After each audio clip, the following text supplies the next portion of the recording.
Hey guys, today in this video I'm going to show you how to generate Amazon affiliate link. So without much ado, let's get straight to the video. The first thing that you need to do is you have to open your web browser. And once when you do it, you have to write Amazon here. Now once when you're here on Amazon, what you have to do is you have to find a product. For example, I'm writing mobile case here.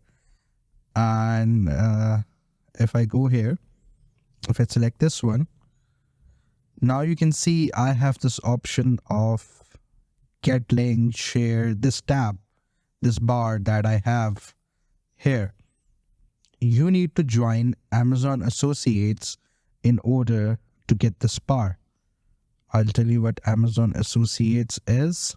Amazon Associate is actually a place for the affiliate marketers so they can, get affiliate links to products on Amazon.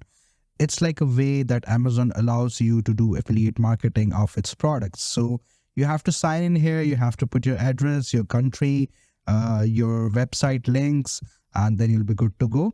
So once when you make an account on Amazon Associates, then you'll be able to do affiliate marketing.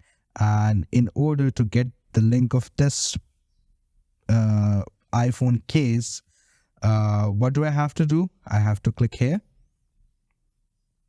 And just give me a second. Get link. And here you go. This is how I'll get its link. I have two options, either for a full link or for a short link. And I'll definitely prefer a short link so that I can put it on my social media sites or my website and get my traffic from my websites to here. And when they buy the product, then I'm going to get a commission. So that is how you generate links through Amazon products, or you can generate links from Amazon. So I hope this video was helpful. Do like the video and subscribe to the channel to see more content like this. I'll see you in the next one.